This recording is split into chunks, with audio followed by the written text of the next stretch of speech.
various names, we need to know about them, how to apply them, ponder the meanings behind them.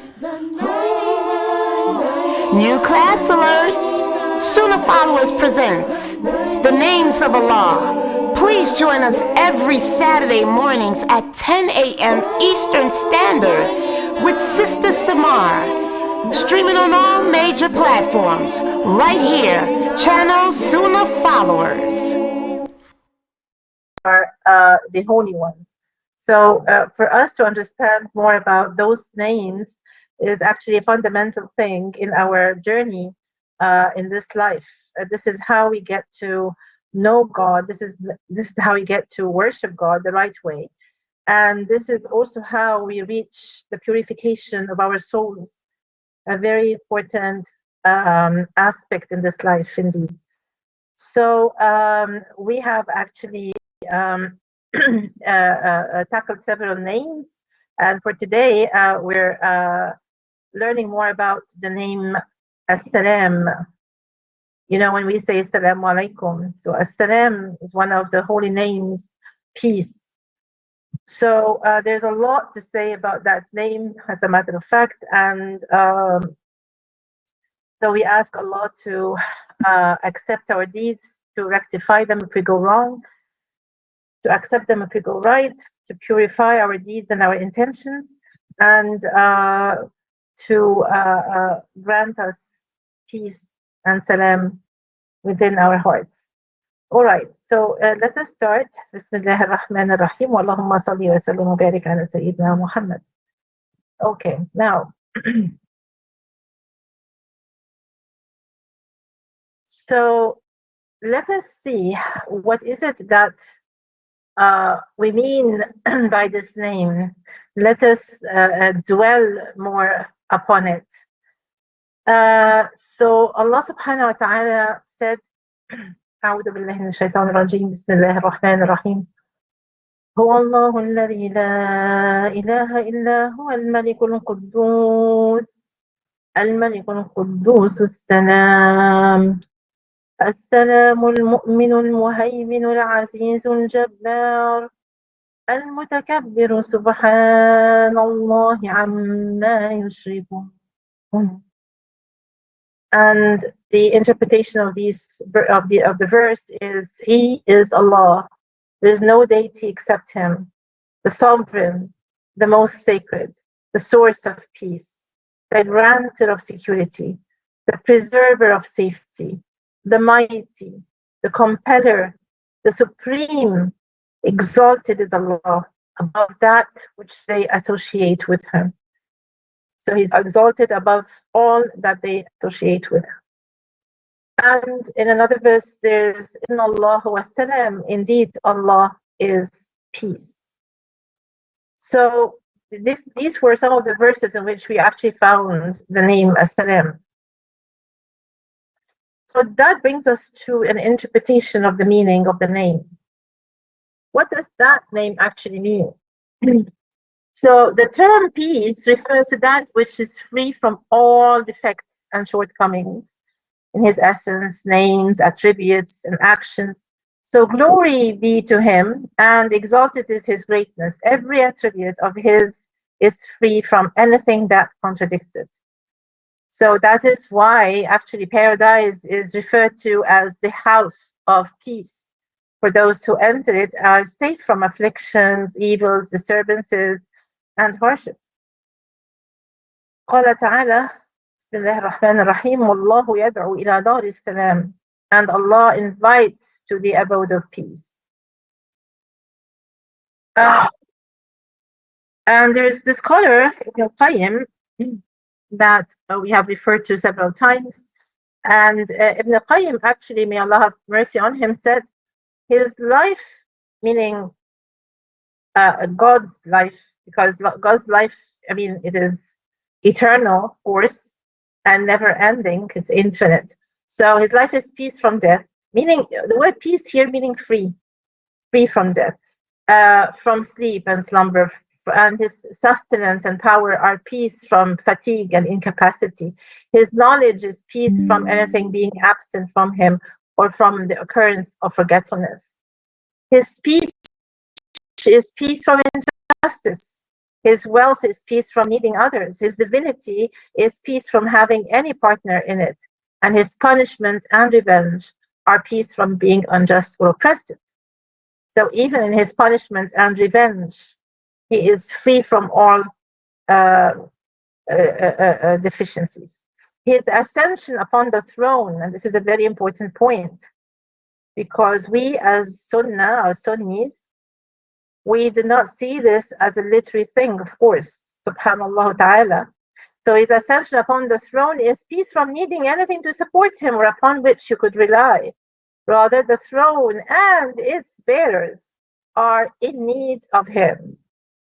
So this is, of course, a very important notion, and it's good that we mentioned it here, right? There is no way for us to believe that he has actually ascended, meaning, astaghfirullah al-azim, that he is sitting on a throne, because God has no particular entity, he has no body, no form, okay? He is who he is, subhanahu wa ta'ala. Okay, now the core meanings of As-Salaam. There are certain meanings for As-Salaam. But before that, let me just say one more thing. Let me add another point. And that is, describing him as peace is more profound than describing him as safe. And let me go back to this slide where we were talking about how that all his attributes are free from all deficiencies or negations. So we're saying that describing him as peace is more profound than describing him as safe, for he is free from the desire for injustice and evil. Of course, he has no desire, astaghfirullah al-azim. And he is also free from being named as such, from committing it, and from being attributed to it, right?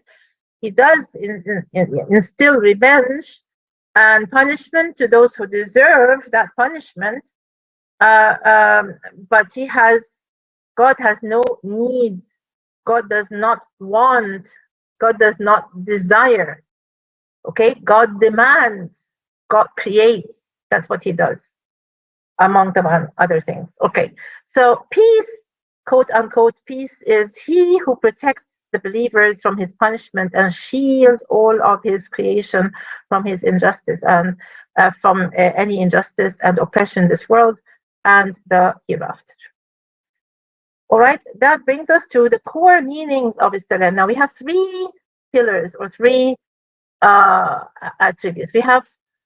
Or three definitions. Now the first one is the source of peace. Now As-Salaam signifies Allah as the ultimate giver of peace and security.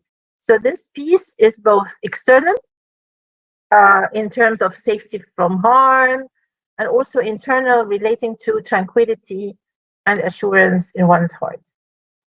So if we pause here a minute, we can see that if you go across times where your heart is not tranquil, where your soul is not at ease, that should actually be a sign that we need to resort to this name. We need to do some remembrance of that name. And we seek this kind of tranquility and serenity from him, subhanahu wa ta'ala, and from his name, As-Salaam. All right.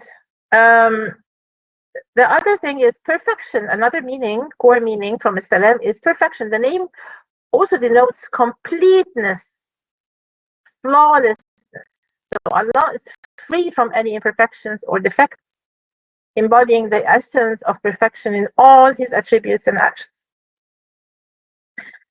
As for the third one, safety and well-being. So we have different interpretations of this name, the third of which is safety and well-being. So As-Salaam encompasses the idea of being safe. And that is important to understand, because in a slide or two, we will be tackling how is it that God has created us and also created our safety measures. And you may be wondering, what does that have to do with the name As-Salaam? This is how, because one of the interpretations of this name is safety and well-being. So As-Salaam encompasses the idea of being safe, sound, and secure.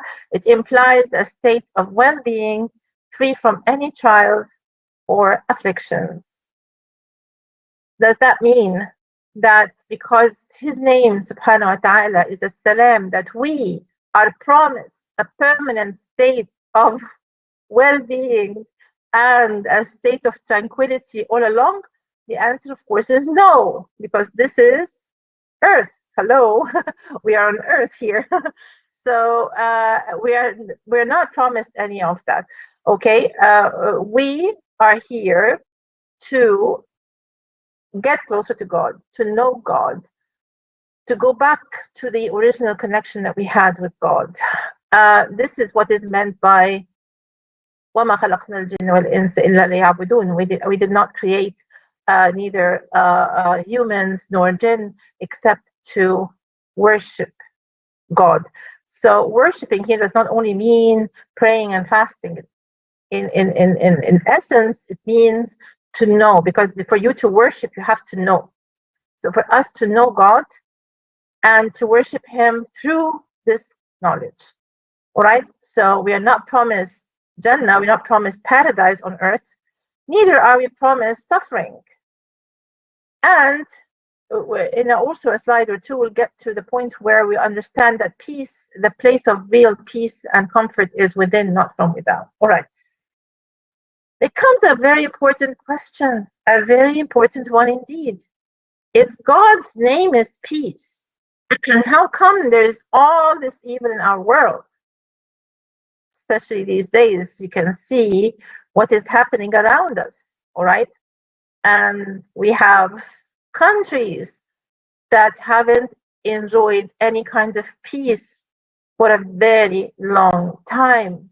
They are in constant threat, constant slaughtering and violence, and they're subjected to atrocities.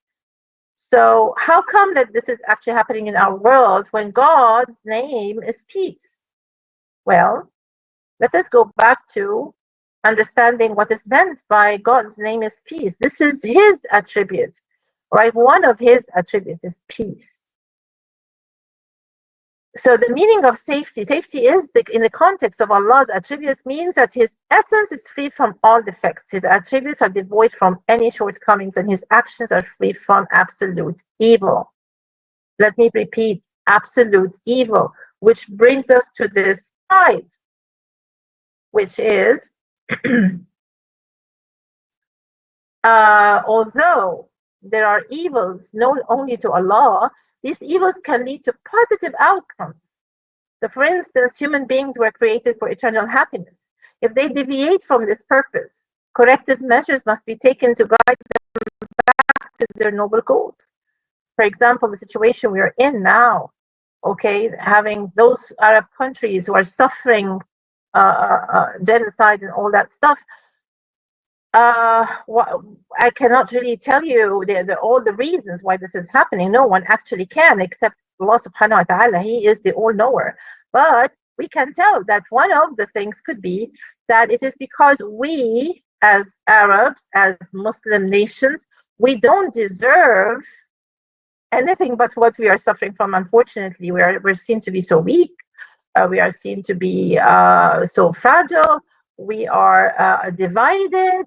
And this has all been manifested so clearly in the current situation. We're even unable to defend our brothers and sisters. Anyway, what I want to say here is that, again, God being named peace does not mean that he will prevail it here on earth against all measures, because he has bestowed certain rules, right, on this earth, and we need to abide by them.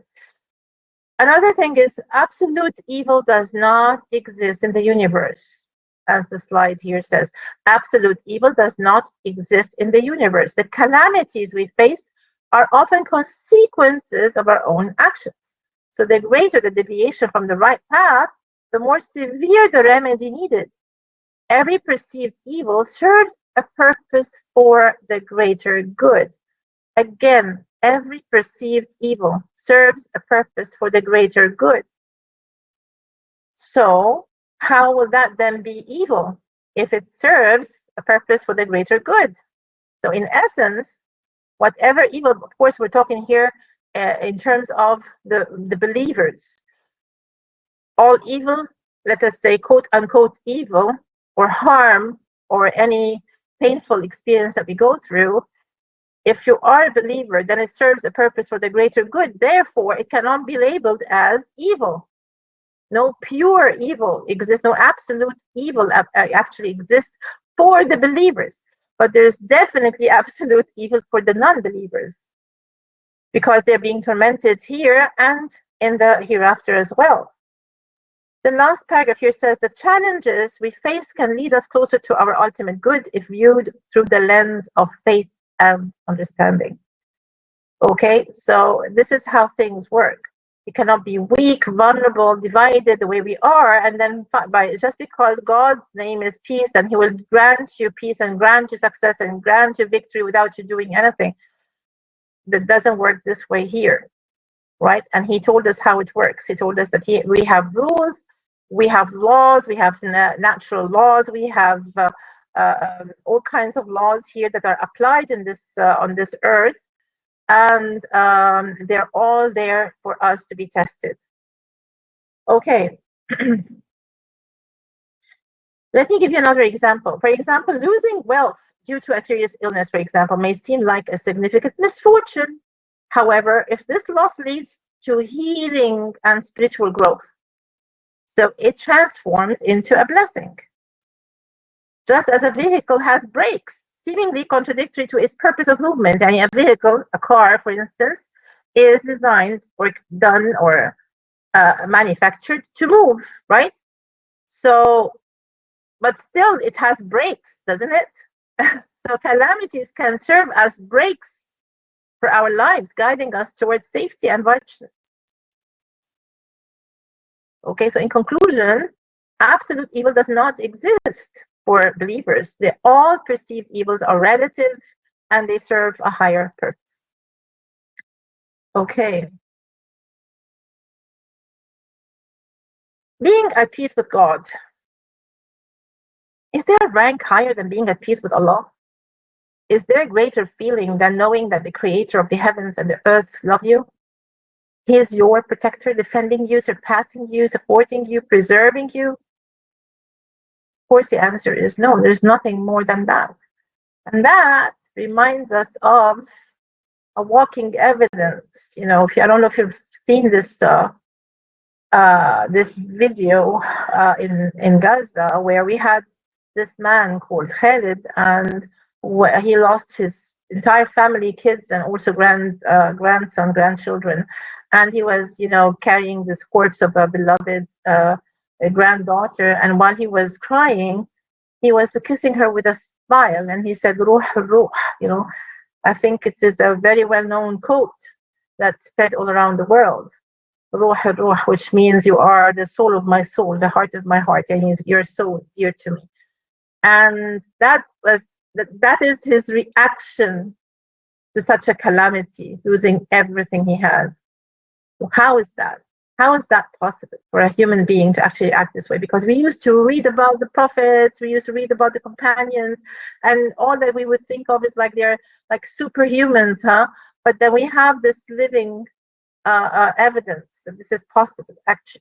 It only happens through the support of God, and the support of God is granted through our connection with Him. So we need to connect with Him for Him to bestow on us this kind of. So this is not the outcome of a minute or so. This is not the outcome of his reaction was not actually something done instantaneously. It happened because of an accumulation of years and years of loving God, of knowing God, of being connected to Him, of understanding what this life is about, of believing 100% with entire yaqeen, great faith that there is a hereafter.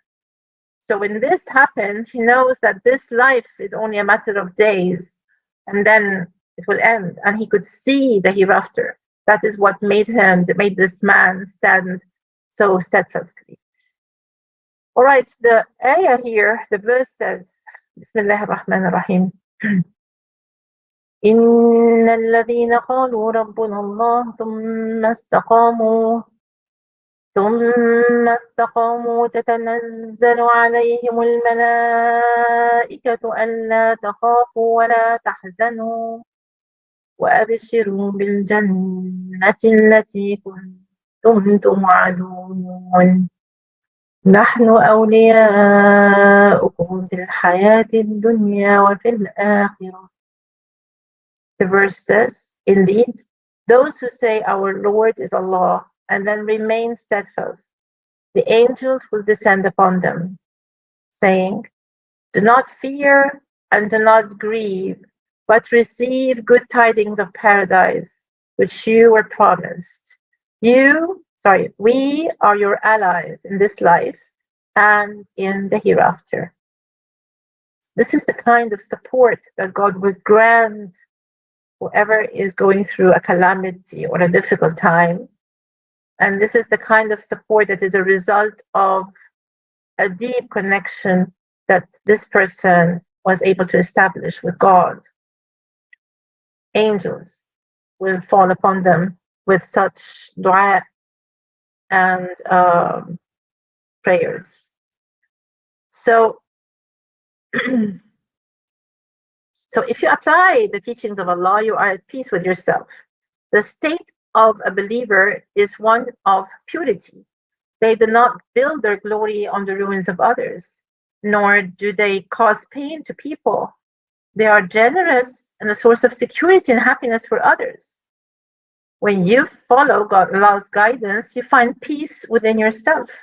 So you sleep soundly, at ease, feeling that Allah loves you because you have treated His creation well. How God maintains peace and safety measures within us as humans, because if you remember at the beginning of this session, we actually said that one of the interpretations of the name is to maintain safety to others. So how did He maintain peace and safety measures within us? So there are lots and lots and lots there. I mean, infinite kind of examples, right? But I only selected two. But I'm sure you agree that if we come to list all those safety measures that we have in our bodies, they're endless. The list will go on forever.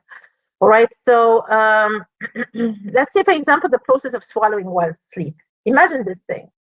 This is the kind of contemplation that we're asked to perform. This is the kind of meditation that we're asked to practice by God.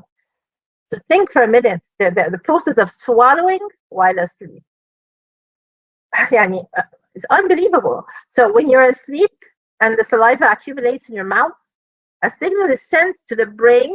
That's why you're sleeping, indicating that there is excess saliva. So the brain then issues a command to the, I don't know what it's called. It's, I think, epiglottis or something like that. Yes, closing the airway and opening the esophagus, allowing the saliva to flow into the stomach.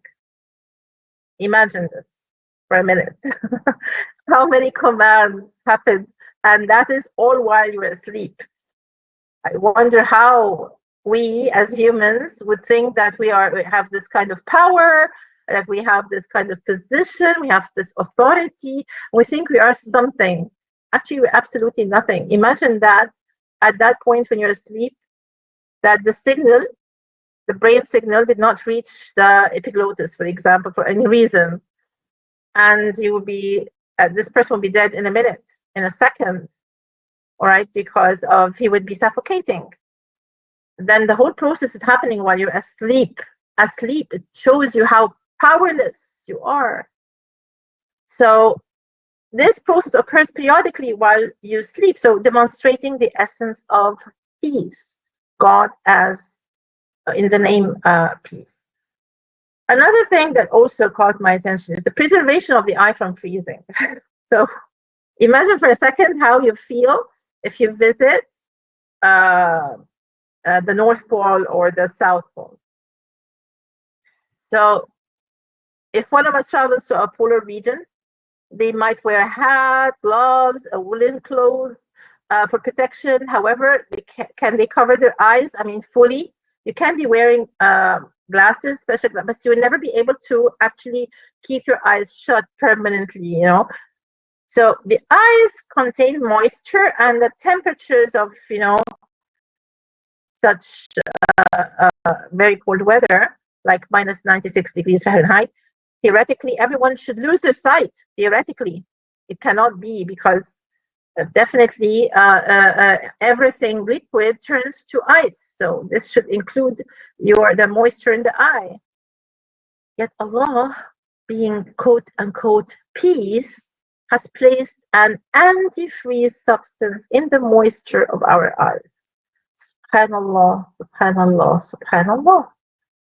You can imagine for a second how it would have been had your eyes been subjected to such cold weather and it wasn't created the way it is, and it would be frozen. Imagine a frozen eye. Imagine the kind of torture that you would be experiencing. Unbelievable torture. Because you know how the eyes are sensitive, and subhanallah, this is for us as humans, and these are only two very simple examples. Imagine the rest, the heart and the brain and every part of your body has a miracle in itself. What about other creatures? For example, the migration of birds for their safety. This is also done by the power of the name peace in Allah subhanahu wa ta'ala. So birds, they migrate over distances of up to 17,000 kilometers, with some species flying for 86 hours non-stop. 86 hours non-stop. If there is there any aircraft on Earth capable of flying for 86 hours without refueling? Of course, it is impossible. So Allah has equipped every creature with what it needs for its safety. Another example here is the fish, for example, fish and the ocean pressure. So fish, they have a built-in device that helps them know their position relative to the water's surface. Imagine this. If you examine a fish, you'll find that there's a line under its scale in the upper third of its body, and this line is filled with air. So when the fish descends deeper into the ocean, the pressure increases on this line, which functions similarly to pressure devices in submarines. So every fish is equipped by Allah with a pressure gauge so that it would help it to determine its depth for its safety. Unbelievable by all means. And then some people would have doubts that this life and this earth and the whole universe is actually created by God. And they refuse to use the word God, and instead they would say a higher being, a divine being, and so on and so forth. And if they are really, I mean, they would use the word God, they would, for some people, they would attribute certain attributes that do not match his glory. So let me tell you that the peaceful heart and the peaceful soul is another very important thing, right? So attaining peaceful heart and peaceful soul is one of the blessings bestowed on us as humans by the glorification of this name, peace. So one of the meanings of that name is that the remembrance of Allah brings security, tranquility, and safety. Okay, and this is also evident in this ayah. Indeed, in the remembrance of Allah, do hearts find peace. أَلَا بِذِكْرِ اللَّهِ تَطْمَئِنُّ الْقُلُوبُ. Right, so in the heart there is loneliness, there is fear, anxiety that cannot be soothed or elevated except through the remembrance of Allah. So I tell you this. Search for everything. There is nothing on earth that can grant you happiness except the remembrance of Allah. Hearts can rust like iron. And it was asked once, what cleanses the heart? And the answer was remembrance of Allah and the recitation of the Quran. Therefore, one of Allah's names is peace. When you remember Him, you feel peace. When you remember Him, you fear your fear dissipates. When you remember him, your loneliness fades. When you remember him, you find comfort. When you remember him, you attain tranquility. Those who are distant from God have their hearts consumed by fear and imbalance. And even the believers, by the way, even we Muslims, we still can actually go through those times of depression or anxiety or fear or whatever.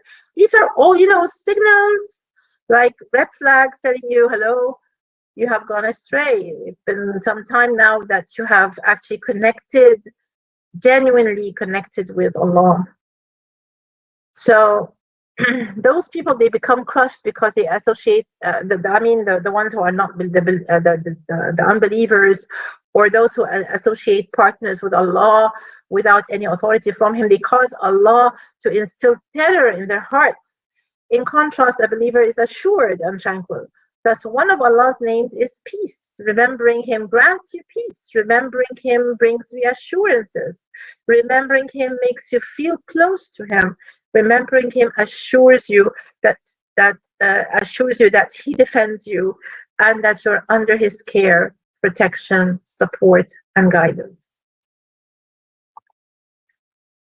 Maintaining peace in religion. What is the safety of religion? Right, the ayah that says, "Oh Allah, rectify for us our religion, which is our safeguard." The safety of religion lies in three aspects. Right, we have three aspects for maintaining peace in religion. These three aspects are Sharia, which is the law; the aspect of tariqah, which is the path, the journey that you go through in order for you to get to know God; and the aspect of haqiqah, which is the truth. So in the aspect of Sharia, the first one, your mind is safeguarded from innovations and doubts, and your heart is protected from desires and passions. But there should be no innovations or major errors in your mind, no corrupt beliefs. In other words, your mind is safe from innovations and doubts, while your soul is free from desires and whims. All right? What if you still have some doubts? If it is, then it is. I mean, accept it. Accept that you do have some doubts and resort to Allah to purify your heart and mind from that. And seek guidance, seek knowledge. Don't just admit that you have them and then you just sit there doing nothing, right? You really need to work on that. The second level, or the second aspect, is the aspect of tariqah. Your mind governs your desires and anger rather than being enslaved by them. So your mind here is the leader, and he leads while your desires follow it, right? So it does not submit to your whims. And this is, of course, it's a blessing from Allah subhanahu wa ta'ala. As for the safety in the aspect of haqiqah, is that you do not turn to anyone but Allah. Period. You do not turn to anyone but Allah. Does that mean that if I'm sick, I don't go to the physician or to the doctor? You go. But you know in your heart of hearts that you're just taking measures, you're taking worldly measures. But that you know inside your heart that Shafi, the one who will cure you, is Allah. Right?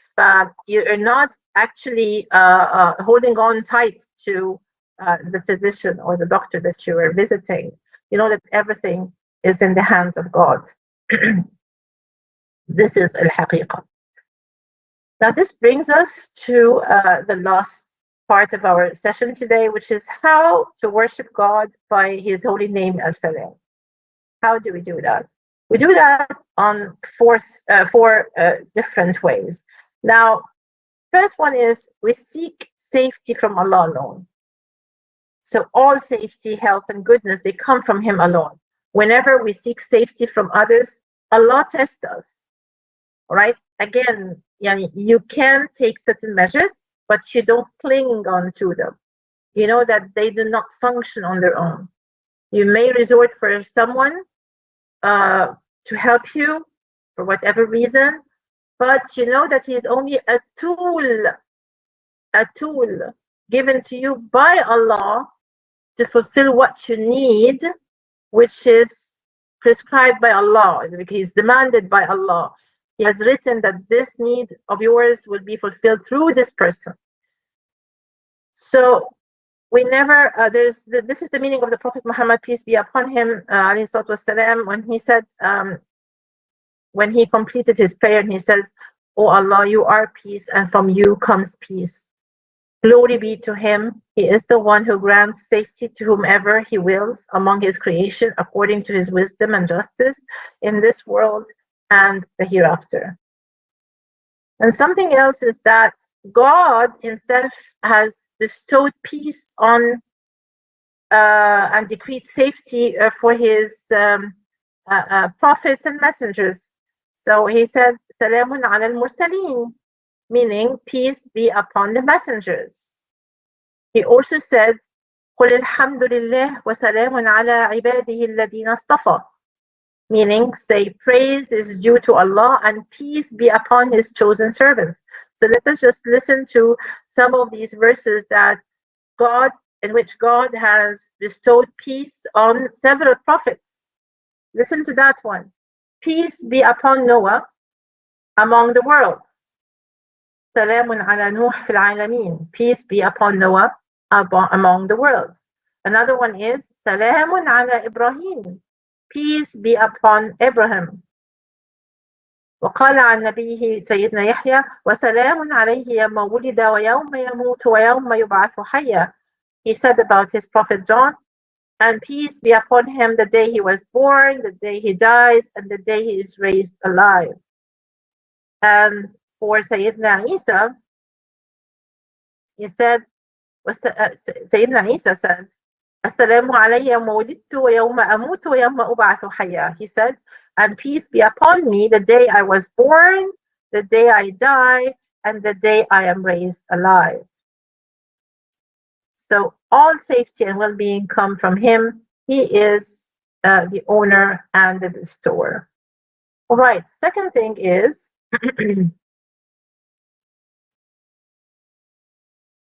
we should take the means of safety that Allah has prescribed. Okay, so the greatest means of safety is connecting with peace, the giver of safety, right? So whoever connects with Allah, their soul is purified from defects, granting them peace. So safety in themselves, in their morals, in their marriages, in their relationships. So whoever obeys Allah's commands and avoids his prohibitions will be granted security and peace. All right. God says about the Quran, he says, بسم الله الرحمن الرحيم يهدي به الله من اتبع رضوانه سبل السلام ويخرجهم من الظلمات إلى النور بإذنه ويهديهم إلى صراط مستقيم. Allah guides by it, meaning the Quran, whoever follows his pleasure to the ways of peace and brings them out of darkness into light by his permission and guides them to a straight path. And Allah subhanahu wa ta'ala also said, وَالسَّلَامُ عَلَى مَنْ تَبِعَ الْهُدَى, and peace be upon whoever follows guidance. So if you submit to the truth of the Islamic nation and implement the laws of Allah, security and peace will prevail. And this is, of course, this reminds us of the Prophet's command that we spread peace whenever we meet. We say, Assalamu alaikum. It's more than just saying hi. It's much more than a greeting, right?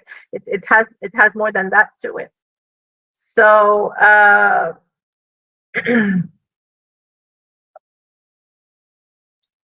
and one of the main sources, by the way, of reaching this peace, because let us agree that peace is the outcome. Peace is the blessing that you receive. It's like, the prize, the gift that you receive after having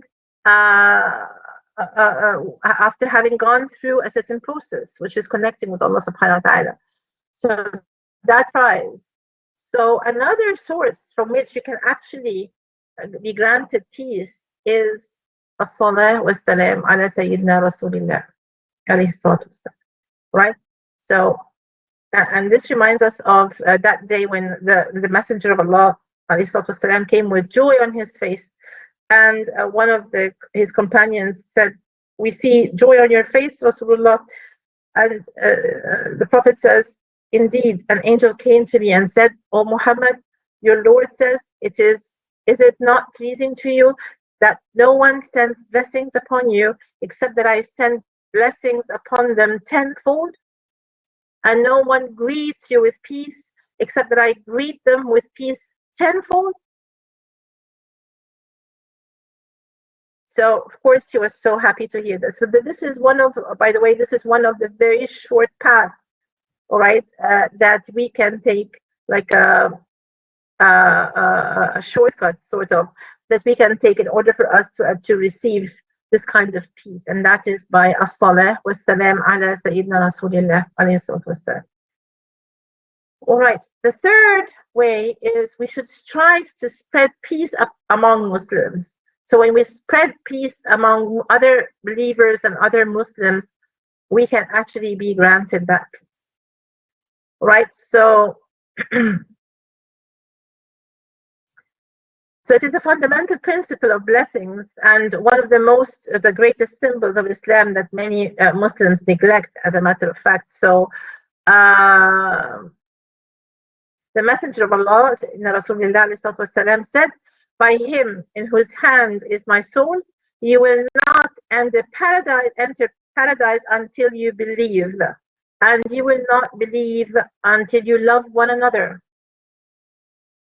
Shall I not guide you to something that if you do, you will love one another? Spread peace among yourselves.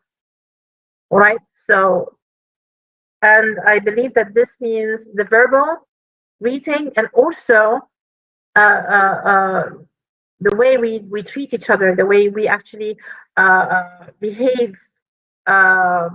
So another thing is that the believers around you, people around you, they should feel secure from your harm. They should never really be worried that you might harm them. This is how you also spread peace among those around you. So, of course, the hadith that says the Muslim is the one from whose tongue and hand other Muslims are safe, right? This is a basic instruction that we should abide by. And another hadith, one of the companions asked the Prophet, ﷺ, which deed is best, or which deeds are best? And he said, prayer at its appointed time.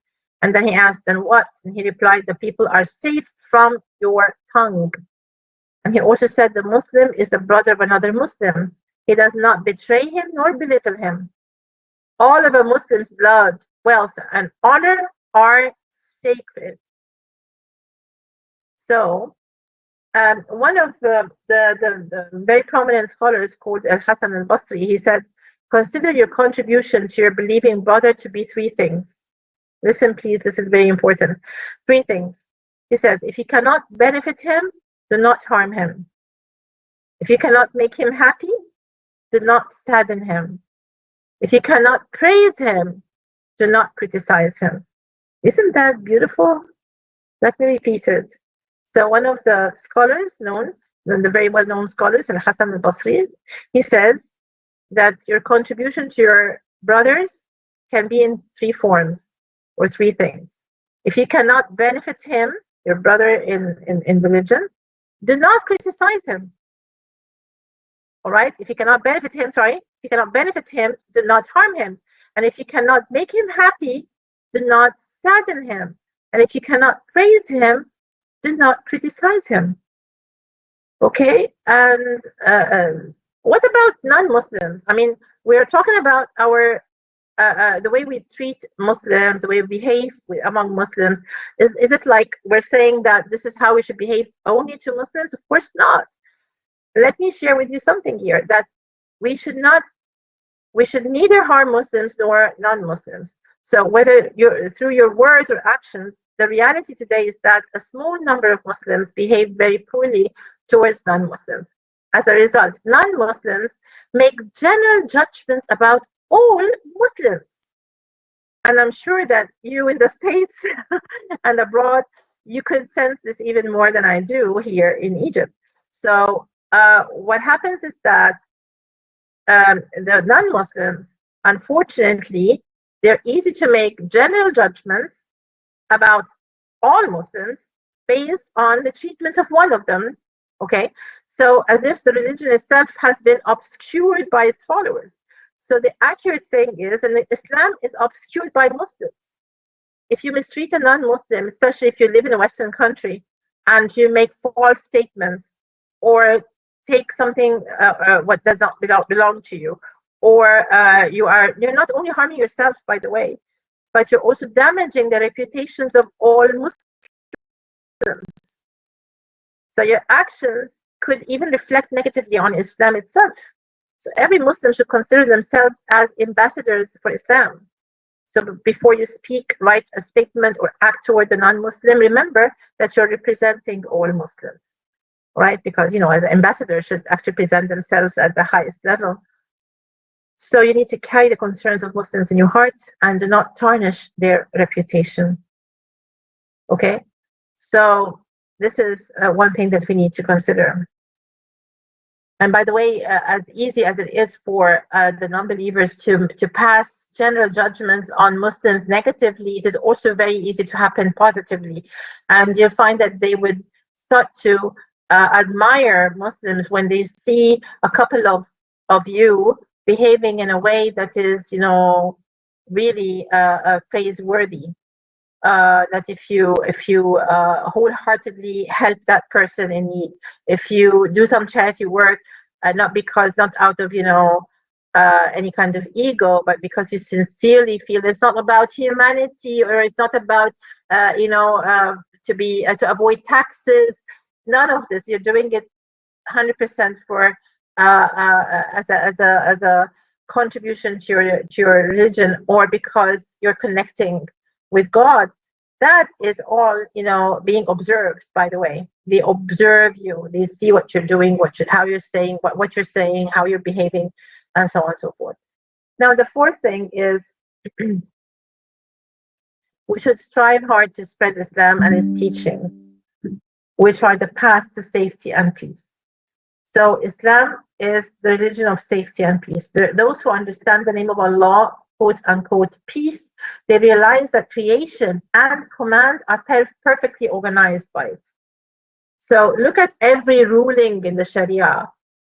You will see the influence of this name in it. Allah's commands and prohibitions ensure our safety and peace. Let us see how this is actually applied in Sharia, right? Let us see. Here, the first command, or one of the first commands, Allah commands us to pray and remember Him. Yes, this has an effect that actually that is resonating with your safety. How is that? Because by this,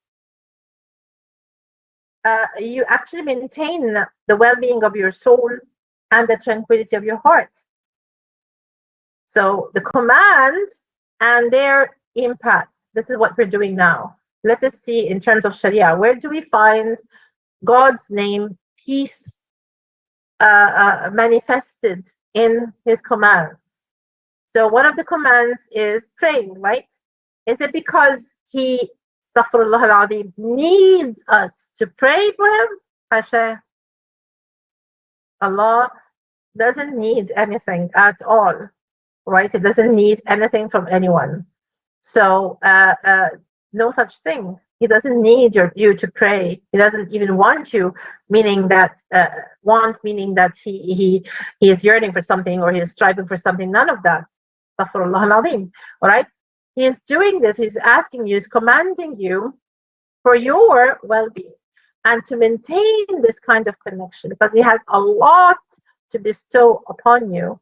But it needs to have this channel, and the channel will be created through praying. Okay, another command. He commands us to fast. What is the impact of this on our safety and stuff? This is actually will result in health of our bodies and the refinement of our souls. He commands us to give zakah. Well, this protects us from poverty. As you can see, all commands, they go back to us. He commands us to perform Hajj and Jihad if needs be.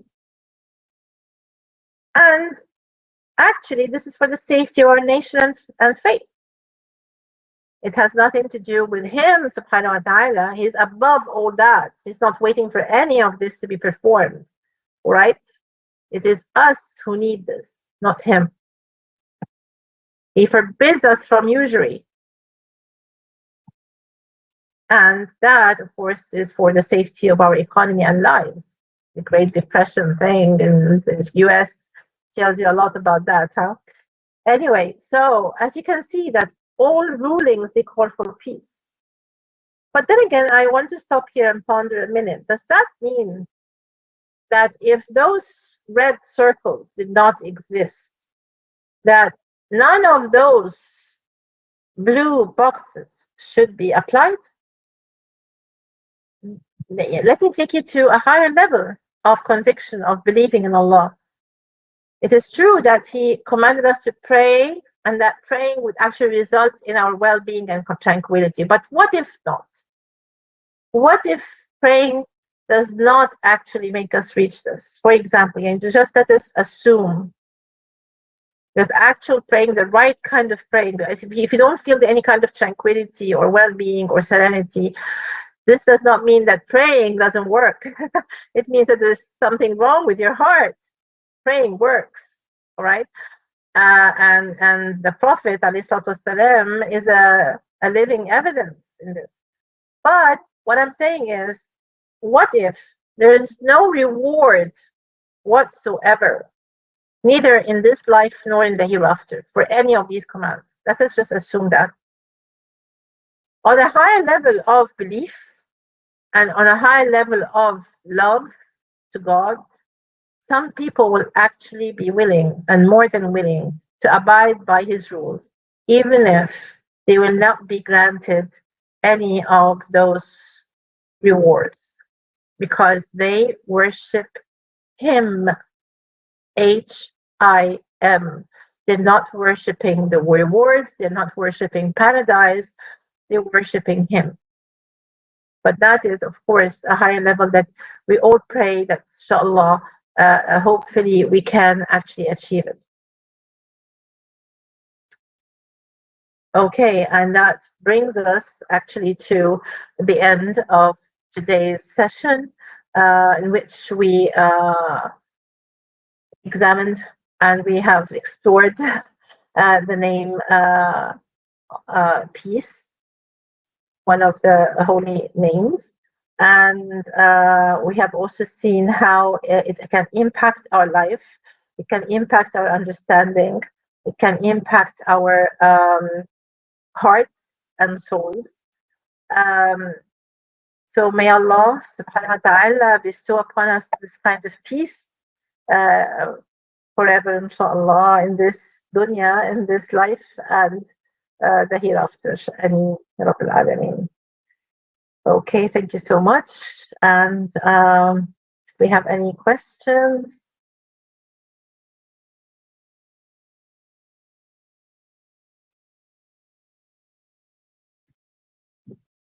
No question from Lakem. That was very good. And it's real enforcing to know that when Salam is peace, peace meaning protection and all of that stuff, and you don't have fear. You know that Allah is there with you in whatever you're going through, whether it's good or bad, alhamdulillah, because it's for your greater good. That was very good. Very true. So yes, let me ask for comments, not only questions.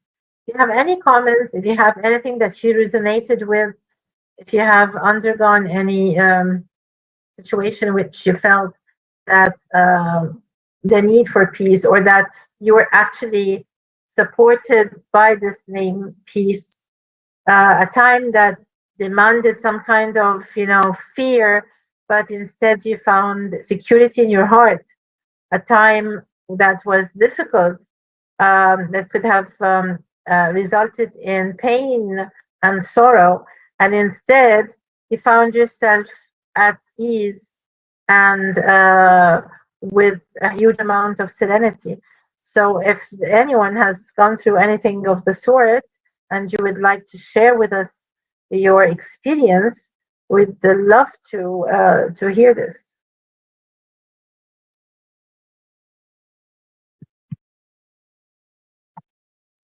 And those who are on YouTube, you can also leave comments if you wish.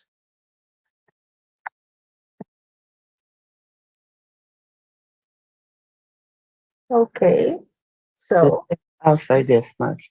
I've lost two sons. My youngest and my they were my youngest sons. Um, my last son, he was the imam here, and his I had just seen him Friday and wake up Monday, and he's not here.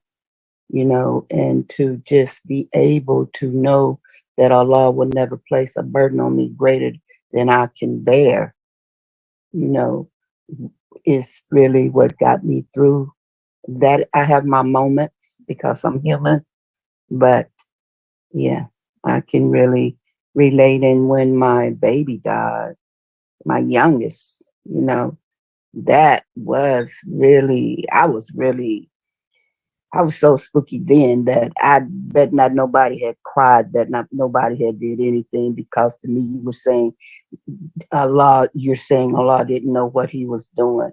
But I've learned that, tears is something that's just natural, and that's just something that you go through. Those were my two greatest tests, especially my baby.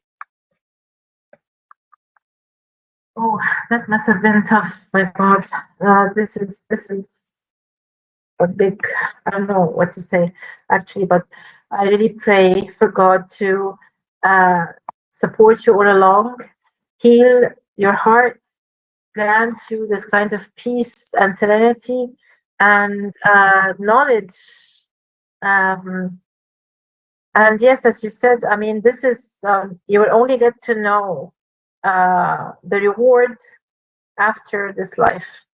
And to be quite honest, I don't think most of us would actually live the same number of years that we already lived. So what is left is definitely less.